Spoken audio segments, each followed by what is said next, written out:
Graça e paz, amados irmãos da Igreja Batista Boas Novas e seguidores das redes sociais. Hoje, 28 de março de 2021, vamos celebrar um culto de adoração ao nosso Deus Todo-Poderoso, exposição da Palavra de Deus e divulgação do seu Evangelho, que tem poder para salvar todo aquele que crê. Nós vamos ler o Salmo 103, do versículo 1 ao versículo 6, e depois do 14 até o final. O Salmo 101, um cântico de adoração, de exaltação e de lembrança que Deus ele é soberano sobre todas as situações.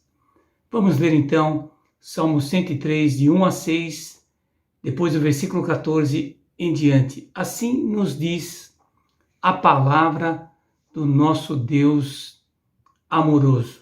Bendiga ao Senhor, ó minha alma, bendiga ao Senhor todo o meu ser. Bendiga ao Senhor a minha alma, não esqueça de nenhum de suas bênçãos. É Ele que perdoa todos os seus pecados e cura todas as suas doenças, que resgata a sua vida da sepultura e coroa de bondade e compaixão, que enche de bens a sua existência, de modo que a sua juventude se renova como a águia. O Senhor faz justiça e defende a causa dos oprimidos, pois Ele sabe que somos formados, do que somos formados, lembra-se de que somos pó. A vida do homem é semelhante à relva. Ele floresce como a flor do campo, que vai quando sopra o vento e nem se sabe mais o lugar que ocupava. Mas o amor leal do Senhor, o seu amor eterno está com os que o temem, e a sua justiça com os filhos dos seus filhos, com os que guardam a sua aliança e se lembram de obedecer os seus preceitos. O Senhor estabeleceu o seu trono nos céus e como rei domina sobre tudo o que existe. Bendigam ao Senhor vocês, seus anjos poderosos, que obedecem à sua palavra. Bendigam ao Senhor todos os seus exércitos, vocês, os seus servos, que cumprem a sua vontade.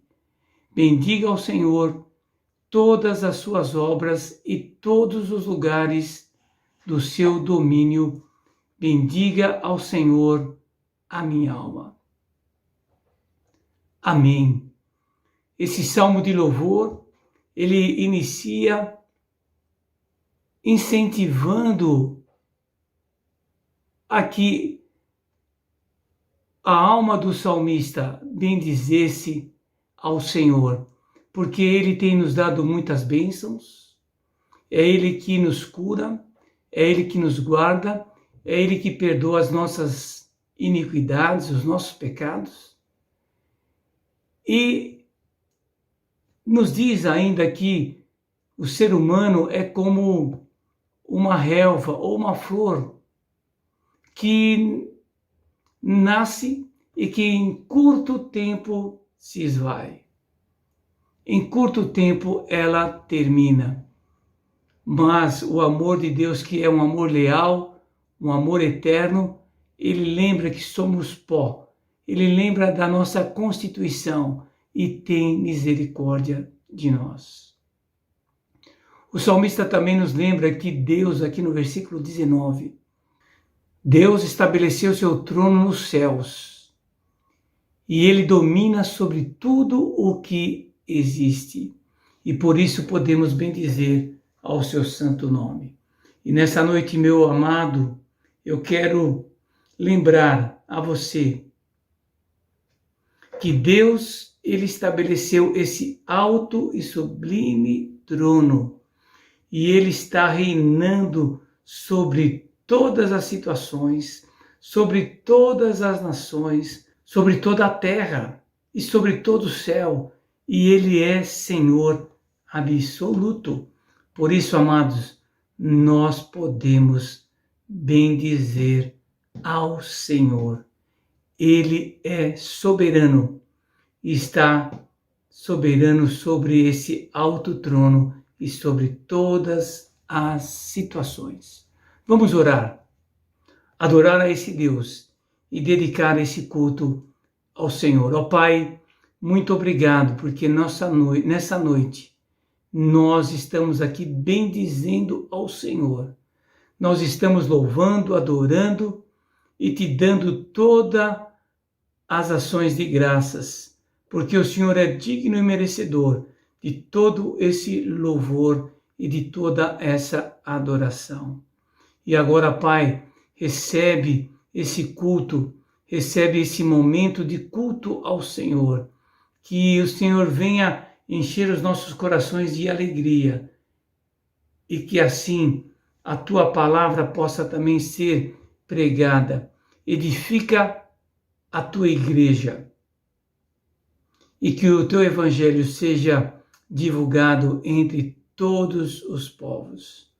Ó Deus, nós também queremos pedir que o Senhor venha abençoar a nossa igreja, que o Senhor venha abençoar cada família que está participando nesse instante, que a tua presença pelo teu Espírito Santo seja marcante em nossas vidas e em cada local que está sendo levado essa mensagem e esse culto.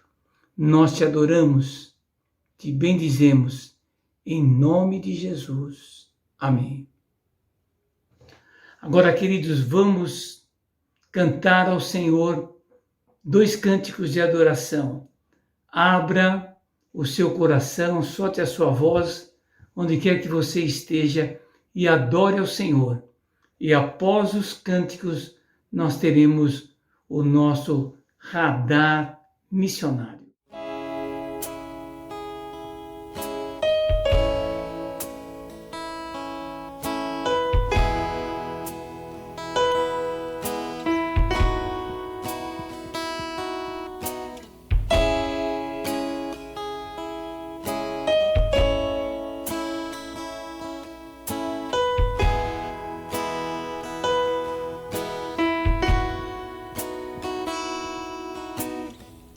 Tu és a minha luz, a minha salvação, e a ti me renderei.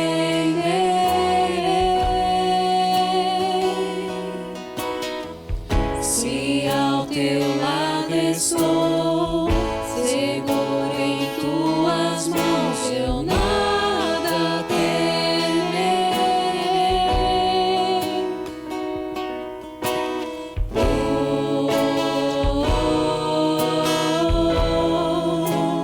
Tu és santo, ó Senhor.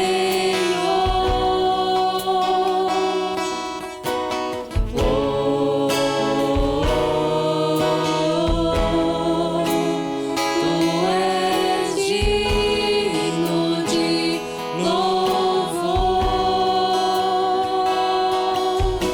Só em ti confiarei, eu nada temerei. Em frente eu irei, pois eu sei que vivo estás, e um dia voltarás do céu pra nos buscar, pra sempre reinarás. Aleluia.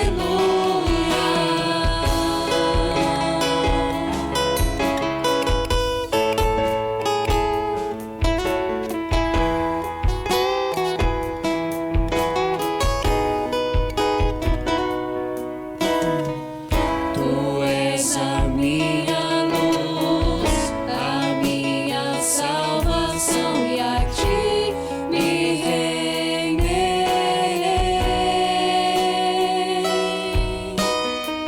Se ao teu lado estou, seguro em tuas mãos, eu nada temerei.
vem Jesus, Maranata, ora vem Senhor Jesus, vem Jesus, vem Jesus, Maranata, ora vem Senhor Jesus, vem Jesus, vem Jesus, Maranata, ora vem Senhor Jesus, vem Jesus, vem Jesus, Maranata, ora vem Senhor Jesus.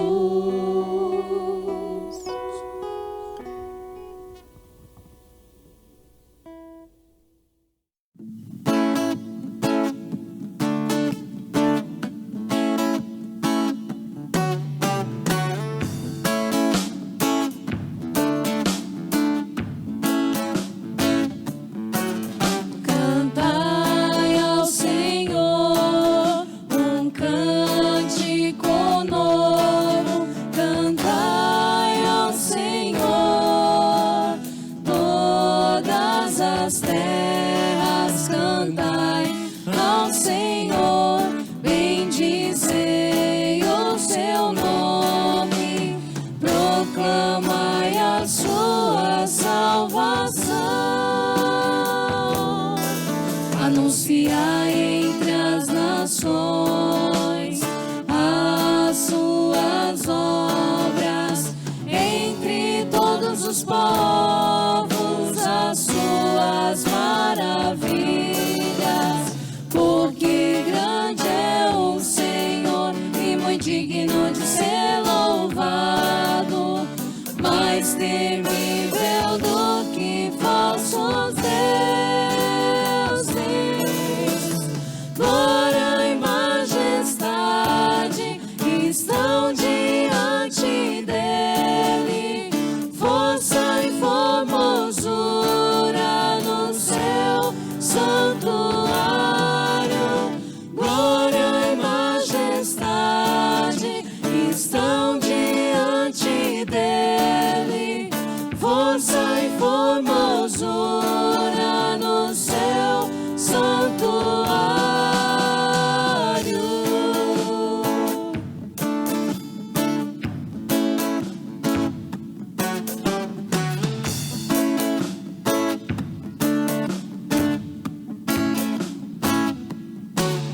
Cantai ao Senhor um cântico novo, cantai ao Senhor todas as terras, cantai ao Senhor, bendizei o seu nome, proclamai a sua salvação. Anunciai entre as nações as suas obras, entre todos os povos as suas maravilhas, porque grande é o Senhor e muito digno de ser louvado, mais temível do que falsos deuses. Glória e majestade estão diante dele, força e formosura no seu santuário. Glória e majestade estão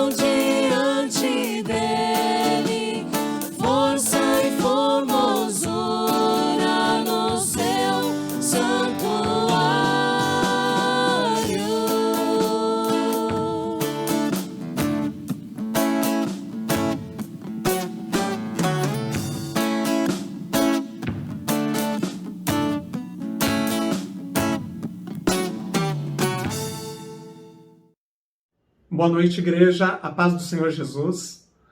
Meus amados, nesse último domingo do mês de março, nós vamos continuar falando ainda sobre missões mundiais.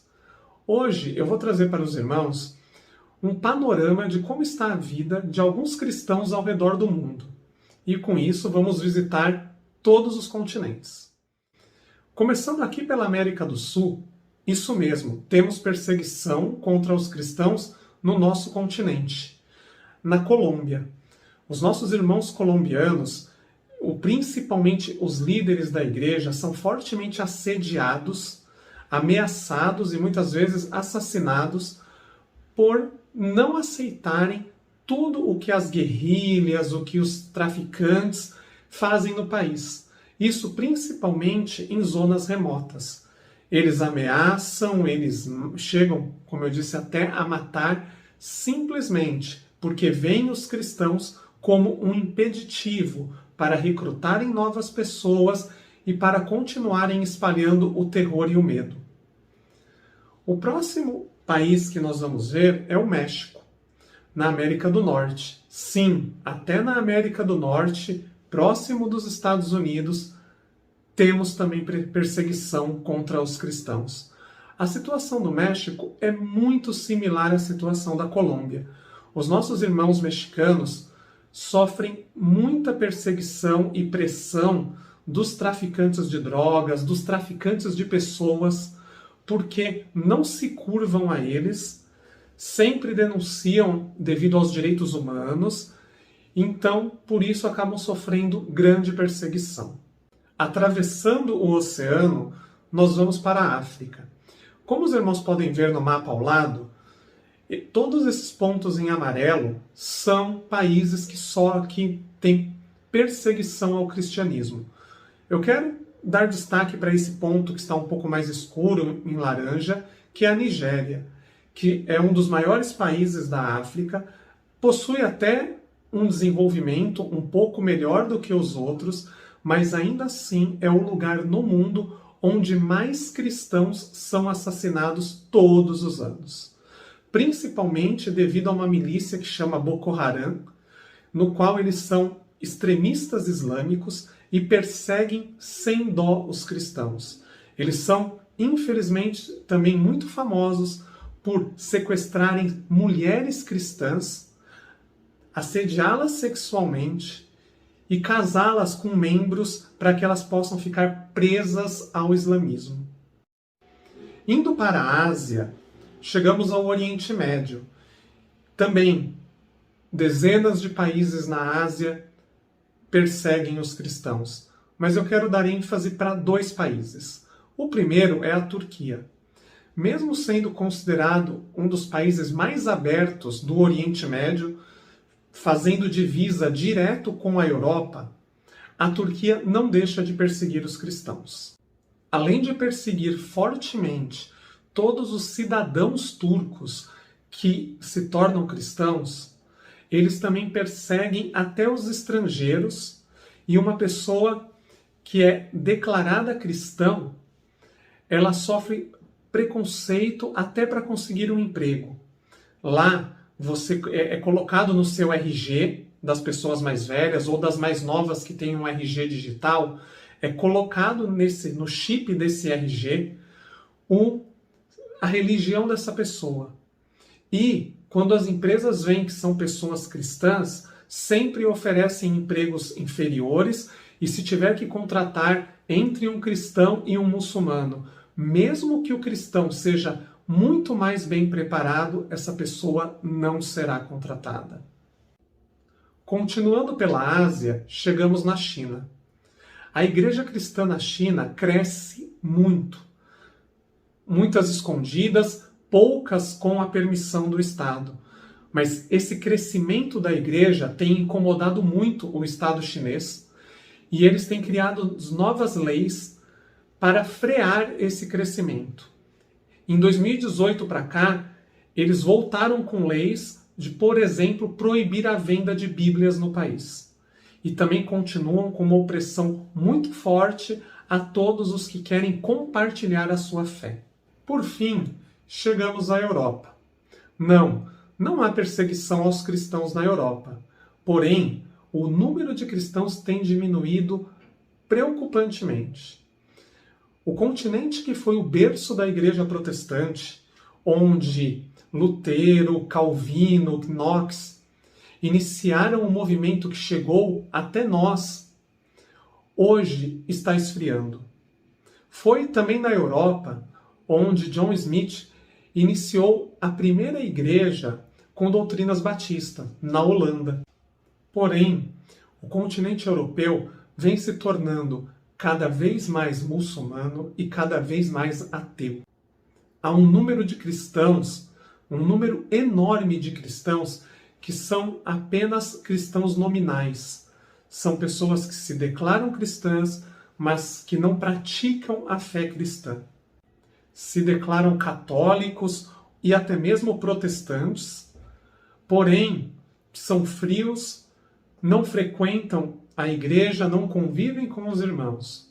A Europa ela vive um momento que é chamado de pós-modernismo, onde eles declaram que Deus morreu, ou que simplesmente não precisam mais de Deus por serem ricos e abastados. E nisso, dizem também que Deus ele é somente para os pobres, para aqueles que não têm bens. Meus amados, isso tem acontecido cada vez mais no continente europeu. E hoje, de aproximadamente 50%, 60% da população europeia que se declara cristã, apenas 10% dessa população são cristãos verdadeiros que vivem e praticam o Evangelho. Meus amados, essa é a situação do cristianismo ao redor do mundo. Temos muita perseguição, temos também muitas igrejas crescendo, mas também temos muitos países, um continente que era um continente cristão, diminuindo e se apagando. Temos muitos e muitos motivos de oração, meus amados, tanto para os que são perseguidos, tanto para os que estão esfriando na fé, quanto para aqueles que também perseguem. E é por eles que eu quero convidar os irmãos a orar essa noite. Nós temos orado nos últimos domingos por aqueles que sofrem a perseguição. Mas nesse domingo, eu quero convidar os irmãos a orarem por aqueles que perseguem, para que eles possam ser tocados pelo Espírito Santo e que eles possam vir a agregar a igreja do Senhor. Assim como aconteceu com o apóstolo Paulo, que foi um dos maiores perseguidores da igreja primitiva e que depois foi o maior missionário de todos os tempos. Que, assim como aconteceu com Paulo, que o Espírito Santo do Senhor possa tocar o coração daqueles que perseguem a igreja e que eles possam ser pregadores do Evangelho do Senhor Jesus. Vamos orar? Pai, é no nome do Teu Filho amado que nós oramos, Senhor, primeiramente agradecendo pela liberdade que temos, pelo privilégio que temos de podermos servir a Ti, de podermos cultuar a Ti livremente, Pai. E, Senhor, queremos orar por aqueles que perseguem a Tua igreja, por aqueles que oprimem os Teus filhos. Pai, no nome do Senhor Jesus, visita-os, envia o Teu Espírito Santo a tocá-los, a transformar corações, assim como o conhecimento da pessoa do nosso Senhor Jesus Cristo transformou a vida do apóstolo Paulo. Assim, Senhor, Tu possa transformar essas vidas, Tu possa transformar esses perseguidores, sejam eles, Senhor, na América, na África, na Ásia, em qualquer lugar do mundo, que eles venham a se tornar pregadores da Tua palavra, que eles venham ajudar aqueles que hoje eles perseguem, que eles venham, Senhor, viver na Tua presença e levar o Evangelho do nosso Senhor e Salvador Jesus Cristo até os confins da terra. Senhor, nós clamamos pela vida deles, colocamos a vida deles nas Tuas mãos e pedimos, Pai, toca-os e opera o Teu milagre de transformação na vida deles, Pai. Oramos também por todos aqueles que são perseguidos. Visita-os, conforta-os, consola-os através do teu amor, Senhor, para que eles possam resistir dia após dia e que a igreja que é perseguida possa crescer e expandir e o seu evangelho, Senhor, ser pregado até os confins da terra, como o nosso Senhor Jesus nos ordenou. Esse é o nosso pedido e fazemos, Pai, no nome do Senhor Jesus. Amém.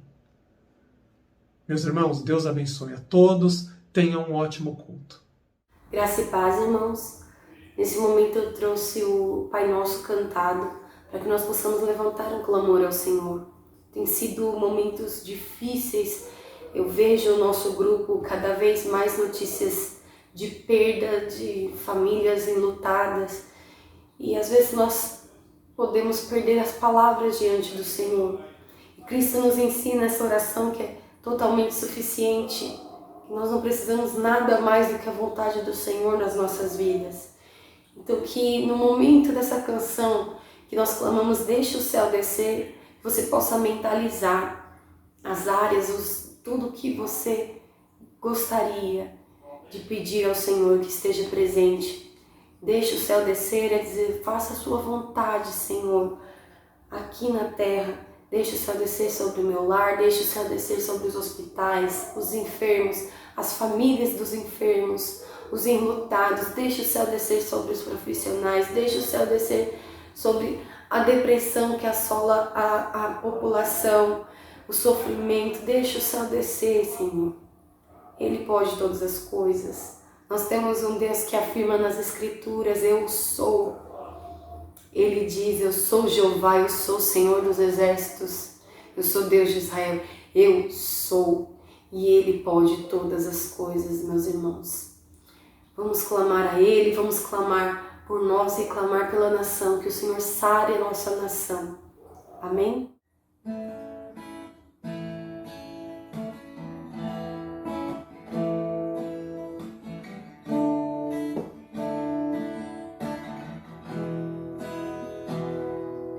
Pai nosso, que estás no céu, santo é o teu nome, teu reino, buscamos tua vontade seja feita na terra.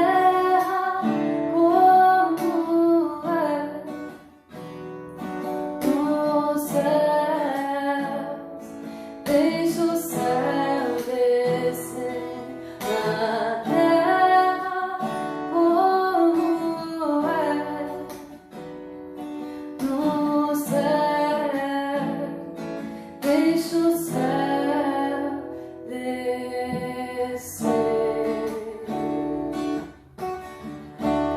Deixa o céu descer. Deixa o céu descer, deixa o céu descer.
boa noite, amados irmãos, graça e paz, tudo bem com vocês? Eu espero encontrá-los bem. Gostaria de agradecer os irmãos que têm nos acompanhado pelas redes sociais, através do canal do YouTube, e que nesta noite, meu querido e minha querida, que está me ouvindo, o Senhor possa falar ao seu coração e ministrar o seu coração em nome de Jesus. Nesta noite nós falaremos de um trecho das Escrituras Sagradas que trata um pouco sobre a ressurreição de Cristo. O tema dessa mensagem é um dia glorioso, um dia de esperança. Nós falaremos em Marcos, capítulo 16, dos versos 1 ao 8.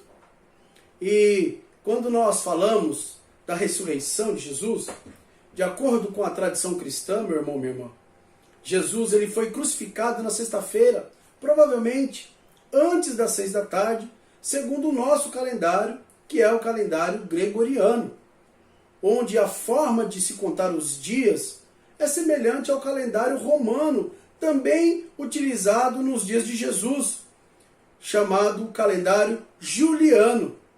O nosso calendário, o calendário gregoriano, ele foi promulgado pelo Papa Gregório XIII no dia de 24 de fevereiro de 1582, pela bula Inter Gravíssimas, né? Que substituiu então e então vigorava até o momento.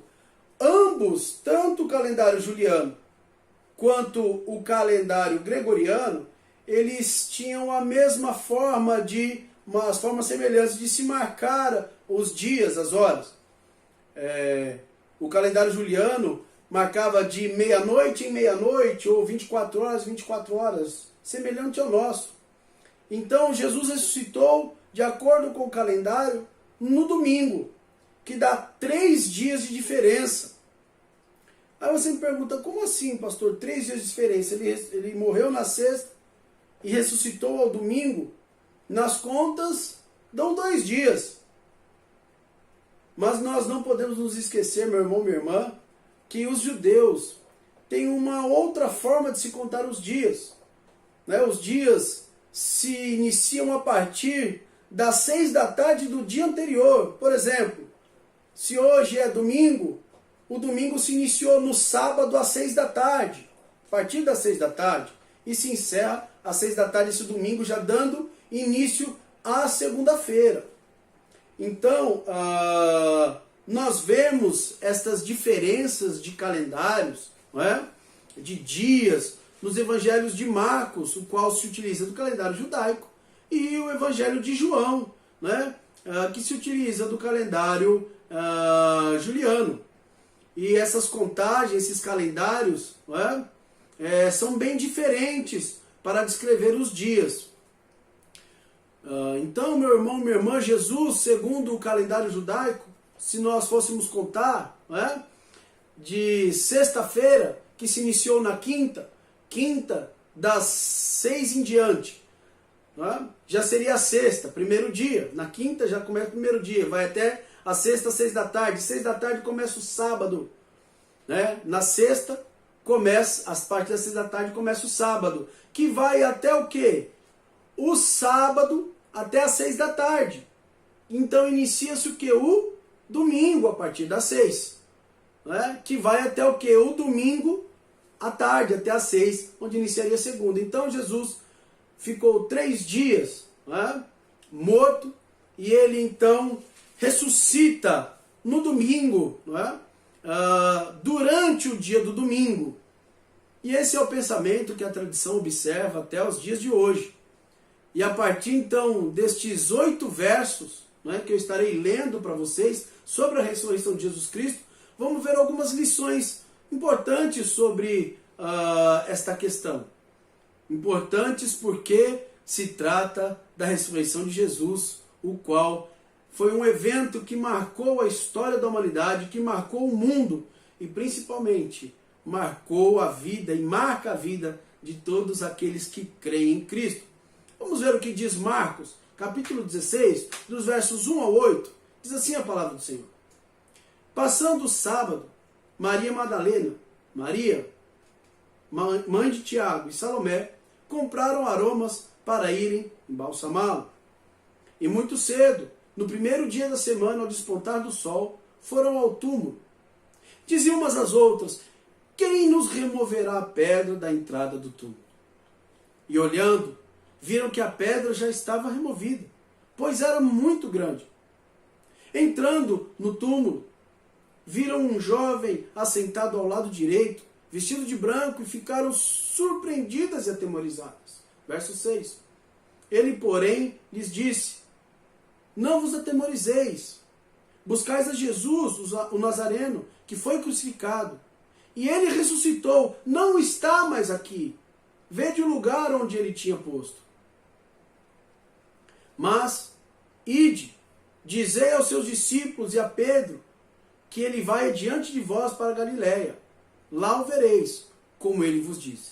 Verso 8. E saindo elas, fugiram do sepulcro, porque estavam possuídas de temor e de assombro e medo. Nada disseram a ninguém. Vamos orar. Amado Senhor, nesta noite, queremos pedir a tua bênção, a tua iluminação, Senhor, que teu Espírito Santo possa falar no nosso coração, possa falar no coração do teu povo que ouve esta mensagem, e que em nome de Jesus o teu nome seja glorificado, que possamos, ó Pai, cumprir o teu propósito e a tua boa vontade, em nome de Jesus. Amém.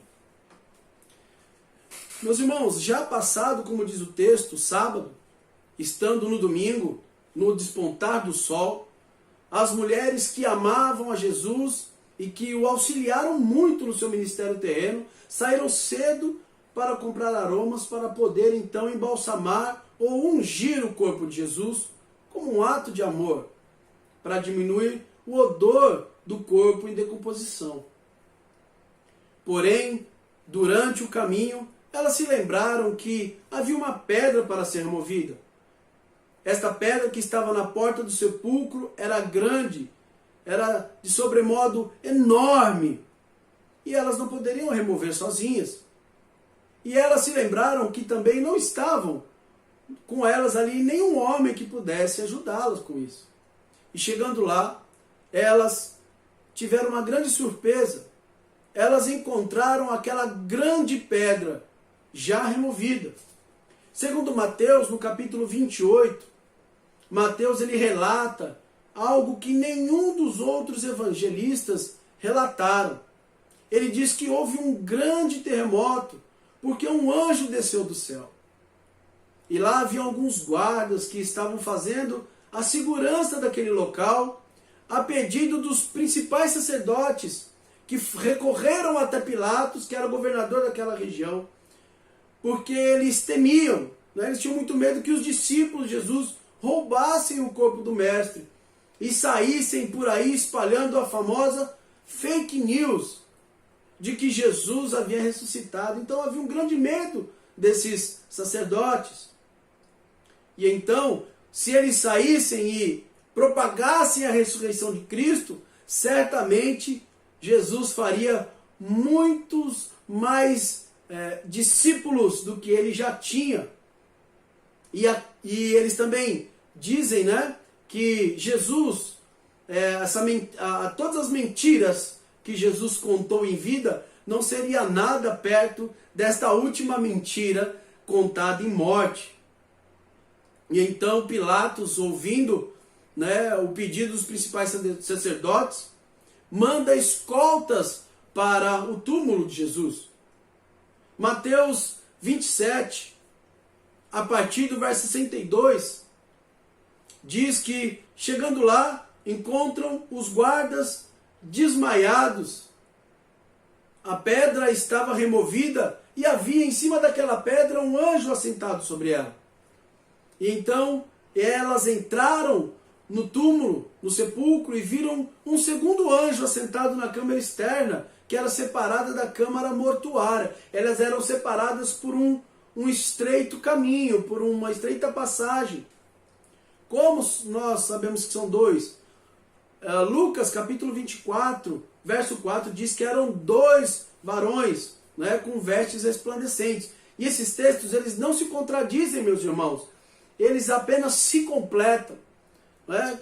Enquanto um autor enfoca um ponto de vista, uma visão, o outro autor, pela sua personalidade, pela sua forma de pensar, ele foca um outro ponto de vista. Então, os textos não se contradizem, mas sim se completam.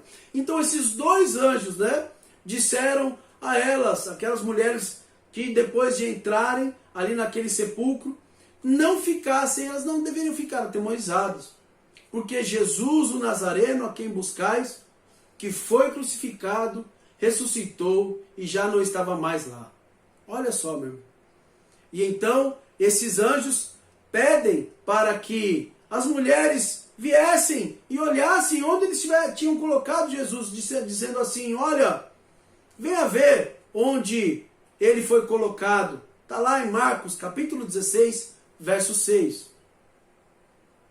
Então, meu irmão, minha irmã, olhando para esse texto, meditando nesse texto, a primeira lição importante para nós que eu gostaria de observar nesta noite é que já estava tudo pronto.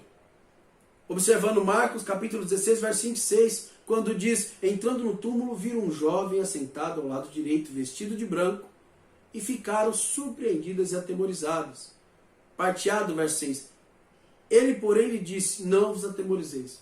A primeira coisa a se pensar, meu irmão, minha irmã, é que, para Deus, tudo que ocorre na humanidade, ele está dentro dos planos de Deus. Está dentro de um cumprimento progressivo da missão de Deus, da vontade de Deus, do plano de Deus para o ser humano. Nós vemos por toda a Escritura Sagrada que Deus é quem providencia tudo. E até os dias de hoje, Deus tem providenciado todas as coisas para esse cumprimento.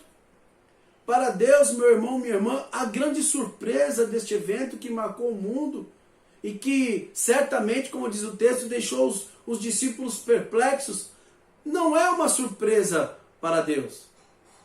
Pois Jesus diversas vezes em sua caminhada de 3 anos com os discípulos, já vinham de várias formas tentando prepará-los para esse exato momento. E para nós, nada disso que vivemos deve nos espantar e nos amedrontar, meus irmãos. Pois a sua palavra, aproximadamente 2000 anos, também vem nos alertando sobre todas essas coisas e sobre a necessidade de todas essas coisas acontecerem.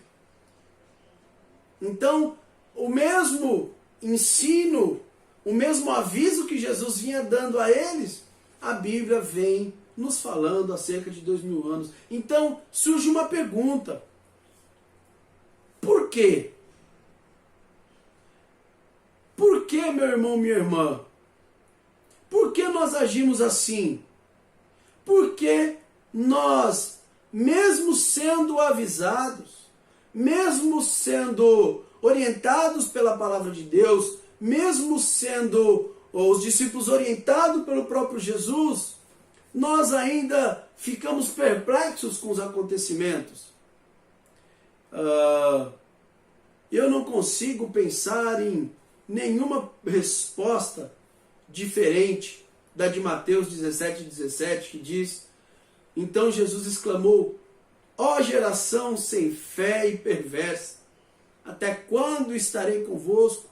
Até quando vos terei de suportar? Trazei-me aqui o menino. Né? Jesus estava, os discípulos tentando realizar uma cura e não acontecia. E então eles levam o menino até Jesus. Olha só que interessante, Jesus diz, ó geração sem fé e perversa. Também, o livro de Marcos, capítulo 8, dos versos 14 ao 21, diz assim, ora, aconteceu que eles se esqueceram de levar os pães, e no barco não tinham consigo senão um só. Preveniu-os Jesus dizendo, vede, guardai-vos do fermento dos fariseus e do fermento de Herodes. E eles discorriam entre si. É que não temos pão. Jesus está falando isso, é porque nós não temos pão. Jesus, percebendo, lhes perguntou, por que discorreis sobre o não terdes pão? Ainda não considerastes, nem compreendestes? Tendes o coração endurecido? Verso 18, tendo os olhos, não vedes? e tendo ouvidos não ouvis? Não vos lembrais do quanto de quando partiu 5 pães para os 5.000?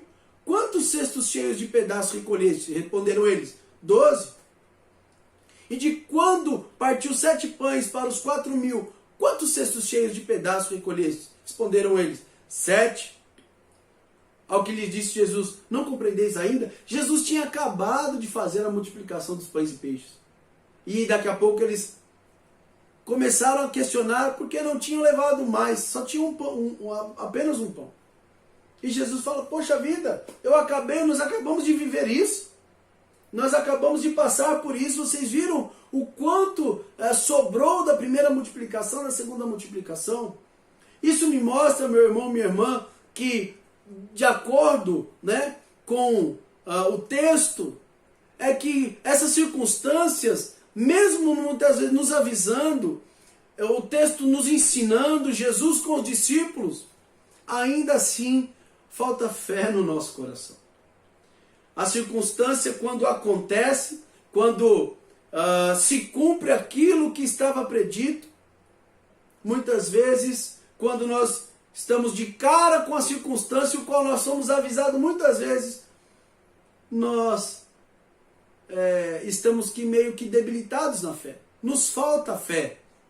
Como diz Jesus, ó geração sem fé, respondendo essa pergunta, por quê? Não é? Por que ainda assim que o texto nos explicando, falando que é necessário, e a gente olha hoje as circunstâncias que estamos vivendo, nós ainda assim ficamos perplexos. Da mesma forma que os discípulos, da mesma forma que as discípulas de Jesus se encontram lá, chegaram no túmulo e viram o túmulo vazio, e elas ficaram atemorizadas, perplexas, fora de si. E nós olhamos para os dias de hoje e nós ficamos perplexos, fora de si. Mas por que, Senhor? Mas por que, Senhor? E assim, é um fato, é que é muito difícil passar pela circunstância. Mas o que eu quero trazer para você, meu irmão, minha irmã, é que Jesus já vem falando conosco através da sua palavra acerca dessa questão. Porque tudo já está pronto. Nos planos de Deus, tudo já faz parte do script. Já está tudo correndo de acordo com o seu planejamento. E ainda assim, muitas vezes sendo avisados, nós ainda ficamos perplexos. Aí, se nós observarmos também esse texto de Marcos, alguns pequenos detalhes que diz no verso 5, no verso 4, olhando viram que a pedra já estava removida, pois era muito grande. Olha que detalhe interessante, e a gente vê aqui Deus cuidando de todas as coisas na história. A pedra, chegar lá, a pedra já estava removida. Certamente, meu irmão, aquela pedra não foi removida para Jesus poder sair. Por que então que o anjo teve que remover essa pedra? Porque Jesus não precisava de que a pedra fosse retirada. Ele tem todo o poder, toda a autoridade. Pode passar por meio da parede. Mas nós vemos que essa pedra ela foi removida para permitir com que as mulheres entrassem, com que Pedro e João também entrassem e visse ali que Jesus havia sido ressuscitado. Olha só que interessante. Durante a história do ser humano, meu irmão e minha irmã, desde o início da sua criação até os dias de hoje, isso incluindo também a mim e a você, Deus ele foi aquele que cuida de todos os detalhes para que seus planos se cumpram. E eles se cumprem, eles se cumprirão e se cumprem todos os dias, basicamente dentro de duas premissas muito importantes: a glorificação e a primazia de sua soberania. A glorificação do seu nome e sobre a primazia de sua soberania. Deus, como Criador, ele tem a premissa de autoria. E o apóstolo Paulo fala muito bem sobre esse assunto em Romanos capítulo 9, dos versos 20 ao 24, que diz assim: quem és tu, homem, para discutires com Deus? Porventura, por um acaso, pode o objeto, né, que foi criado perguntar ao seu oleiro que o criou: por que você me fez desta forma? Aí Paulo responde: olha, não tem o oleiro direito sobre a massa para do mesmo barro fazer um vaso para honra e outro para desonra? Verso 22, no que poderemos dizer, o que diremos, pois? Se Deus, querendo mostrar a sua ira e dar a conhecer o seu poder, a sua glória, suportou com muita paciência ou longanimidade os vasos da ira, já preparados para o dia da perdição, a fim de que também desse a conhecer as riquezas da sua glória, do seu poder, sobre quem? Os vasos de misericórdia, que também ele já preparou de antemão, que Deus já tinha preservado, que Deus já tinha escolhido de forma antecipada. Não, aqui o texto não está dizendo de que Deus simplesmente sabia quem seria, não, ele está falando de escolha, de decisão, não está falando de onisciência, mas está falando de escolha antecipada, de decisão, de predestinação. E ele responde: quem são essas pessoas? Os quais somos nós, a quem também chamou, não só de dentre os judeus, mas também dentre os gentios. Então quer dizer que dentro do plano de Deus, nenhum fator externo, ou também qualquer variação dos resultados dos atos de Deus ou das decisões de Deus estão fora do seu divino controle. Como também essas variações de suas ações não deixaram de ser calculadas, podendo assim alterar de alguma forma, um milímetro que seja, os resultados já pré-determinados por Deus. Meu irmão, isso é muito bom. Isso é maravilhoso. Por quê? Porque isso nos traz segurança. Porque isso, meu irmão, minha irmã, nos traz uma tranquilidade, uma paz.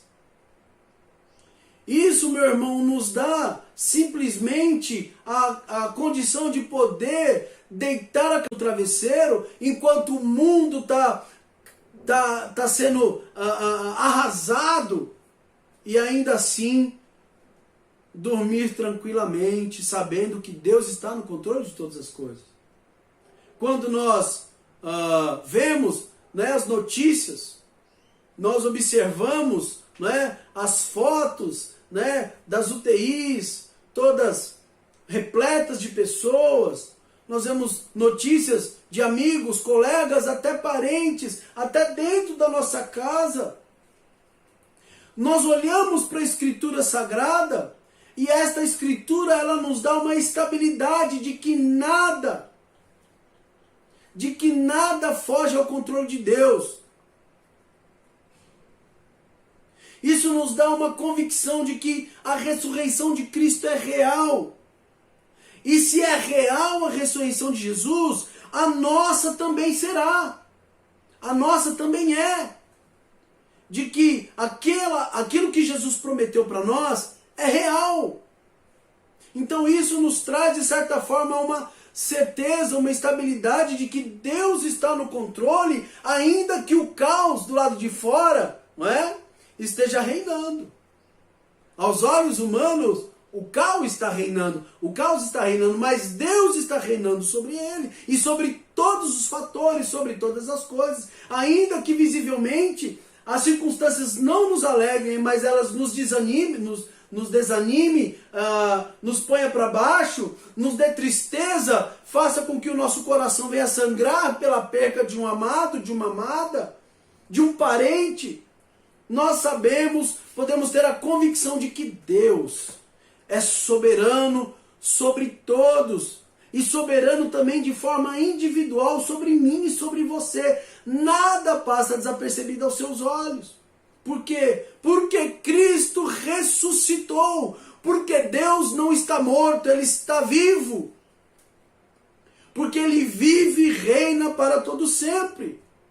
Então, essa é a primeira lição interessante para nós, que nós precisamos guardar, de que tudo que acontece no mundo hoje, e não só hoje, desde a criação do homem, lá no Éden, desde a criação do mundo, quando não havia luz, quando Deus mandou ter divisão entre águas e águas, que aparecesse a terra seca, Deus já tem um plano para todas essas coisas.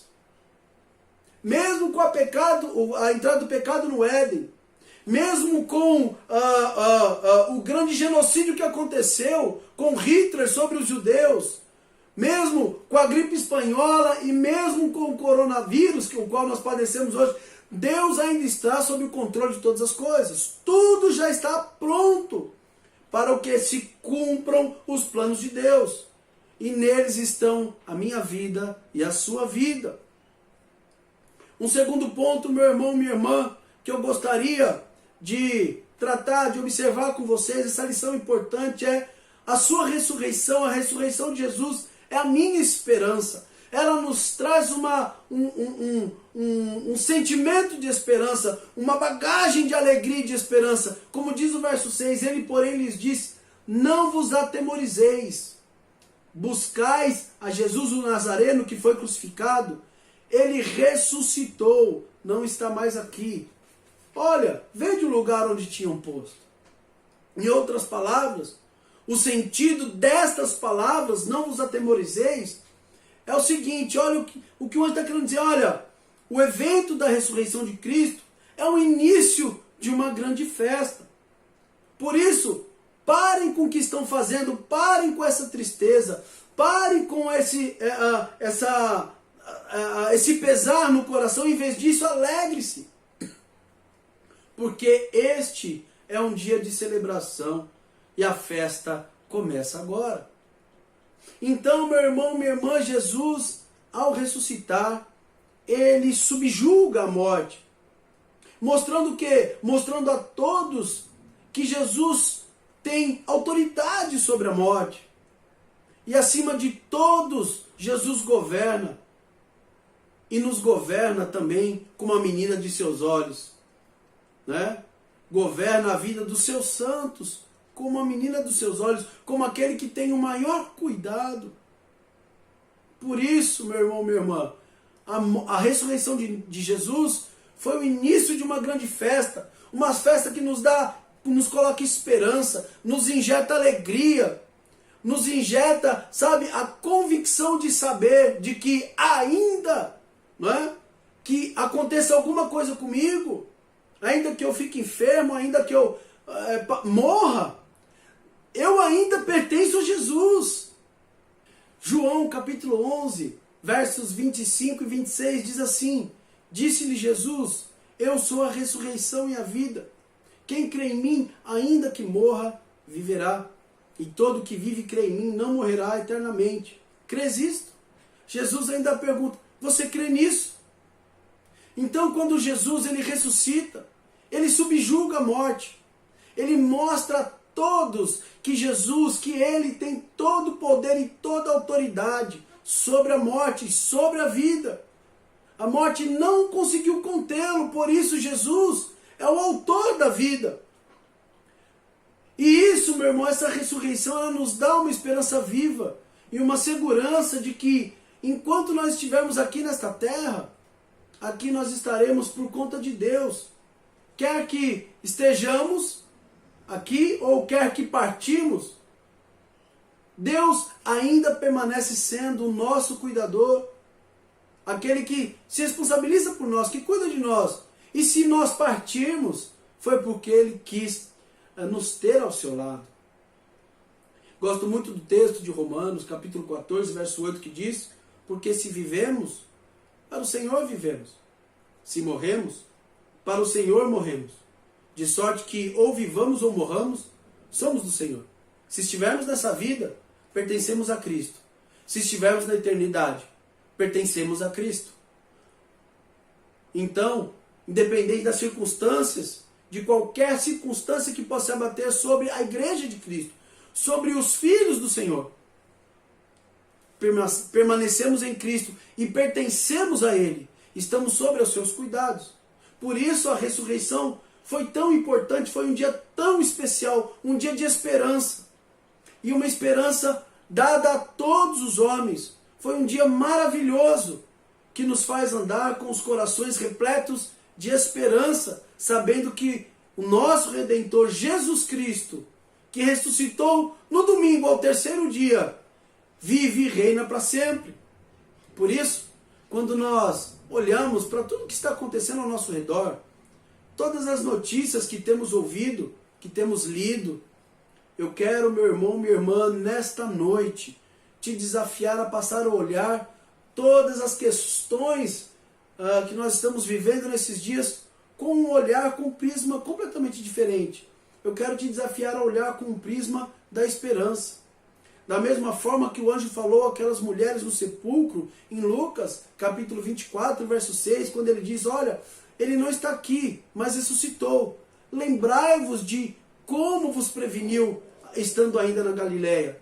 Se lembrem de todas as palavras que o Senhor vem nos falando através das mensagens, das pregações, através da sua palavra, da leitura, da sua devocional, da meditação da palavra. Aquilo que a palavra fala acerca dos tempos e dos dias, do fim dos tempos. 2 Coríntios capítulo 5, verso 1 diz, porque sabemos que se a nossa casa terrestre deste tabernáculo se desfizer, este corpo, temos de Deus um edifício. Não uma casa feita por mãos, mas eterna nos céus. Então, meu irmão, minha irmã, por isso, a ressurreição de Cristo é a minha e a sua esperança. E a esperança de todo aquele que nele crê, mesmo estando num leito de UTI, mesmo sendo diagnosticado com esta enfermidade, sabe, maldita, ou seja, qualquer outra enfermidade, qualquer outro problema, seja, meu irmão, nos problemas emocionais, seja nos problemas financeiros, seja nas dificuldades da vida, a ressurreição de Cristo é a minha esperança, é a sua esperança, porque Ele ressuscitou e nos garantiu que estaríamos com Ele. E o último ponto que eu gostaria de meditar com você é: proclame esta esperança. Olha o que diz o verso 7, mas ide, dizei a seus discípulos e a Pedro, que ele vai adiante de vós para a Galiléia. Lá o vereis, como ele vos disse. É interessante que muitos discípulos de Jesus, nos dias atuais, nos dias de hoje, eles estão iguais aos discípulos de Jesus citados em Lucas 24, verso 11. Vamos ver o que diz Lucas 24, verso 11. Olha só, tais palavras lhes pareciam como delírio, e não acreditaram nelas. As mulheres foram ao túmulo, viram, o túmulo vazio, elas retornaram aos discípulos e contaram aos discípulos tudo o que elas viram. E mesmo que Jesus, tendo-os avisado por 3 anos, quando essas mulheres deram a notícia, chegaram no momento o qual Jesus avisou a eles que Jesus ressuscitaria, morreria, ressuscitaria, para eles soou essa informação como uma loucura, um delírio dessas mulheres. É muito louco a gente pensar nisso, não é verdade? A gente olha e fala, não é possível, eu teria crido na hora, porque Jesus falou. E muitas vezes, muitos de nós estamos desta mesma forma. Por isso, meu irmão, seja o porta-voz de Deus aos discípulos sem esperança. Segundo Lucas capítulo 24, a partir do verso 13, se você quiser abrir comigo, até o verso 35, não vou ler todo, vou dar uma breve resumida. Esse texto ele narra a caminhada de 2 discípulos a caminho de Emaús. Jesus ele encosta ao lado desses discípulos e começa a ouvir a conversa e participar desse diálogo com eles. E um diálogo daquilo que tinha acontecido, da morte, da crucificação, da ressurreição de Jesus. E chegando próximo a uma cidade, eles decidiram então parar e ficar por lá. E então eles entraram num momento de refeição. E eles não perceberam que era Jesus que estava lá. Eles acharam que era qualquer outro homem, tanto é que eles perguntaram: você não é dessa região? Como você não sabe o que aconteceu por esses dias? Porém, no momento da refeição, no partir do pão, Jesus ele faz um gesto que os discípulos sempre viram Jesus fazer, que era partir o pão, né? E abençoar, pedir a bênção, tomar a bênção. E então diz o texto, o verso 31, 32, que os olhos daqueles homens se abriram e perceberam então que era Jesus. Poxa vida! A gente pode olhar para esse texto também e dizer: eu já teria percebido antes. E isso é o que tem acontecido com muitos cristãos, discípulos de Jesus. Estão olhando as circunstâncias do dia de hoje e não estão percebendo que é o cumprimento das palavras do Senhor, da Bíblia, da própria Bíblia, das orientações acerca dos últimos dias. Não estou dizendo que Jesus vai voltar hoje, vai voltar amanhã ou depois da manhã, porque a Bíblia também nos instrui que o dia e a hora ninguém sabe, somente o Pai. Mas Jesus nos ensinou a observar os sinais dos tempos. Por isso, eu tenho batido nessa tecla que Jesus está às portas. E eu pergunto: como você está, meu irmão, minha irmã? Voltando então aqui para o verso 31, 32, eles responderam, disseram um ao outro: porventura, não nos ardia o coração quando ele pelo caminho nos falava, quando expunha as Escrituras? Depois que Jesus faz esse gesto, o Espírito Santo abre o coração desses homens então percebem quem era aquele que estava sentado à mesa. E então Jesus some, sai da presença deles. E eles falam para o outro: olha, bem que aquela mensagem que aquele homem estava falando no caminho não estava fazendo arder o nosso coração? Quando eles expunham as Escrituras, certamente, meus irmãos, muitos irmãos, ao ouvirem esta mensagem de esperança, de um dia glorioso, de expectativa, de alegria, passarão a perceber e a enxergar que Jesus já nos tinha avisado sobre todas essas coisas e que se faz necessário todas elas. Como também que Deus soberanamente cuida de forma particular e peculiar de cada um de nós neste processo que o mundo está passando. E que muitos discípulos, assim como os discípulos de Jesus não perceberam, muitos ainda também não conseguem enxergar. E talvez um desses discípulos que ainda não enxerga pode ser você. Por isso, eu quero, meu irmão e minha irmã, eu quero te estimular a olhar ainda assim esses dias duros, difíceis, com um olhar de esperança, porque Cristo ressuscitou e vivo está e reina para todo sempre. E que ainda que a figueira não florescer, todavia me alegrarei no Senhor. O Senhor está cuidando de mim e de você. O Senhor está cuidando do filho dele, está cuidando daquele que está no leito de UTI, ainda no leito de UTI, entubado, sedado. Deus está no controle da história humana, porque Ele é Deus. Por isso, meu irmão e minha irmã, se alegre no Senhor e motive o seu irmão, não é? Que você possa proclamar, ser o porta-voz de Deus para o seu irmão que ainda não consegue enxergar estas verdades.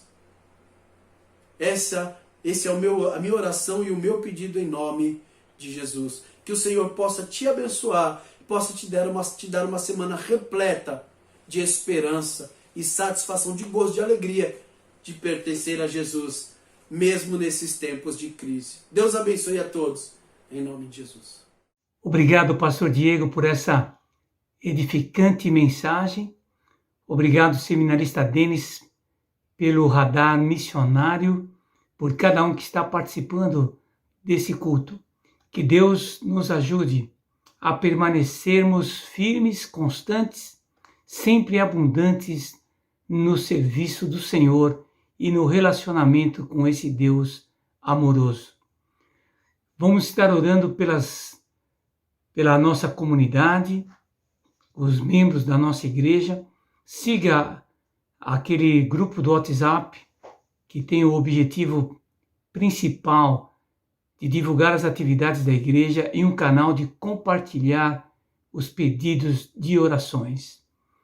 Durante a semana também pelo WhatsApp você terá mais informações sobre as nossas atividades.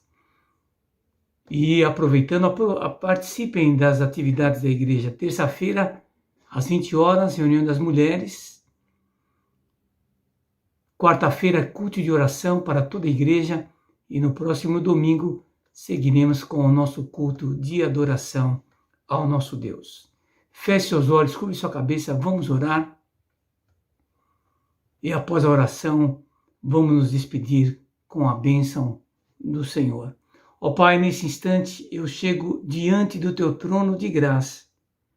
Peço, ó Pai, que o Senhor aplique essa palavra que ouvimos em nossos corações. Peço também, ó Deus, que o Senhor abra os nossos corações, os nossos olhos espirituais, para entendermos a obra missionária e para que participemos ativamente em evangelização, em oração, em contribuição na igreja local, para que possamos assim fazer a nossa parte da obra missionária.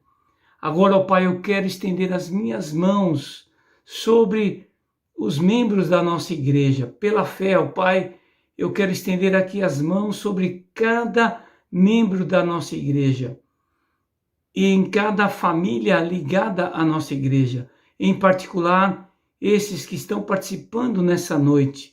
O Senhor conhece, o Senhor sabe das necessidades, o Senhor sabe daqueles que estão desempregados, aqueles que estão enfermos, aqueles que estão necessitando de bênçãos espirituais, materiais, relacionais, emocionais. Que o Senhor, ó Deus, que é um Deus amoroso e poderoso e soberano, que o Senhor realmente abra as janelas dos céus e derrame dessas bênçãos que nós estamos pedindo. E, ó Pai, nós queremos pedir também que a Tua obra possa continuar sendo estendida aqui em São Bernardo, em São Paulo, no Brasil e no mundo. E é no nome do Senhor Jesus que nós oramos agradecidos. Amém. E que agora, que o amor do Deus Pai, a graça e a paz do Senhor Jesus Cristo, o nosso Salvador, a comunhão, a presença e o poder do Espírito Santo esteja com todos nós e com toda a igreja de Jesus espalhada na terra. Amém, aleluia, amém. Assim estamos encerrando o nosso culto. Mantenha contato pelo WhatsApp, mantenha contato pessoalmente através de um telefonema. Vamos estar apoiando e orando uns pelos outros e que assim a nossa igreja seja fortalecida através do poder de Deus e através também do nosso apoio e amor uns aos outros. Tenha uma boa semana, uma excelente semana na presença do Senhor.